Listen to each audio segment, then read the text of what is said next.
Pogačar, Roglic, le match entre les deux Slovènes. Et c'est Tadej Pogačar qui s'impose avec les bonifications. Bonjour à tous et bienvenue dans cette nouvelle vidéo d'actualité cyclisme. Aujourd'hui, on va s'attaquer au duel des coureurs les plus forts du Tour de France 2020, les deux Slovènes, Tadej Pogačar et Primož Roglic. Primož Roglic qui va s'imposer hors Sierre-Marlet devant Tadej Pogačar et Julian Lafilippe qui conserve son maillot jaune de leader. Victoire de Roglic. Au départ de la 107e édition du Tour de France, le coureur que tout le monde annonçait comme grand favori à la victoire finale de la Grande Boucle était bien le leader de la Jumbo-Visma Primož Roglic et dès les premières étapes, le Slovène va assumer son statut de grand favori en remportant la 4e étape et première arrivée au sommet du Tour à Hors-Sierre-Marlet, devant un autre Slovène, un certain Tadej Pogačar. Les deux coureurs, 3e et 4e du classement général, vont réaliser la course parfaite jusqu'à la 7e étape où le plus jeune Tadej Pogačar, alors maillot blanc du Tour,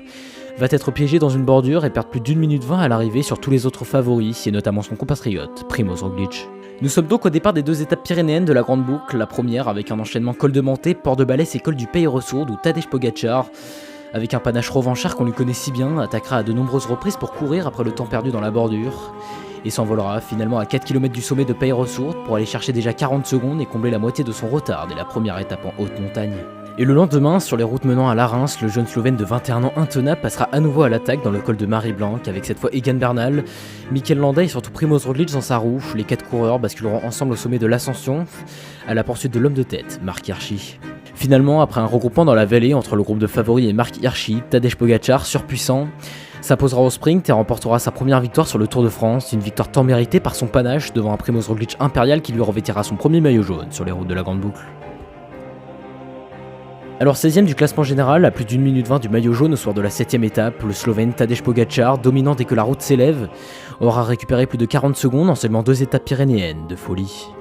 Mais dès le retour de la montagne, après la journée de repos et les 3 étapes de plaine, c'est un scénario qu'on connaît bien qui va se répéter. Les deux Slovènes vont écraser la concurrence au sommet du Puy-Marie en relayant Egan Bernal et Nairo Quintana à plus de 30 secondes. Tandis que Tadej Pogačar, lui, qui ne cédera pas 1 mètre à Primož Roglic, se replacera 2e au classement général et reprendra le maillot blanc qu'il avait perdu au soir de la 7e étape. Enfin, sur la 15e étape, avec une arrivée mythique au sommet du Grand Colombier, après le travail phénoménal de l'équipe Jumbo-Visma pour son maillot jaune Primož Roglic, qui fera craquer le dernier vainqueur du Tour de France Egan Bernal et Nairo Quintana, le Slovène portera son attaque à 700 mètres de l'arrivée avec son meilleur ennemi et compatriote Tadej Pogačar dans la roue et le vétéran Richie Porte. Le phénomène époustouflant maillot blanc Pogačar va déborder Roglic et remporter à nouveau au sprint sa 2e victoire sur ce Tour de France 2020 devant le maillot jaune,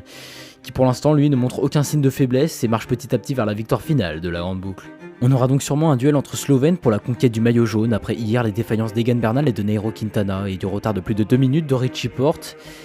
et une bataille entre tous les outsiders pour la 3e place et le podium des Champs-Élysées. Mais nous ne sommes jamais à l'abri d'une défaillance de Primož Roglic ou de Tadej Pogačar, auquel cas les coureurs de panache comme Mikel Landa pourraient se lancer dans une opération remontada au classement général. Quoi qu'il en soit, j'ai vraiment hâte de voir le dénouement de ce Tour de France 2020 avec les 3 étapes de montagne dans les Alpes qui restent, et le chrono qu'on attend tous et qui amènera les coureurs au sommet de la planche des belles filles. Sur ce, j'espère vraiment que cette petite vidéo sur le duel Tadej Pogačar et Primož Roglic vous aura plu. Si c'est le cas, pensez au pouce bleu et à l'abonnement. Et moi, j'ai plus qu'à vous donner rendez-vous dans les prochains jours à 10 h pour de nouvelles vidéos.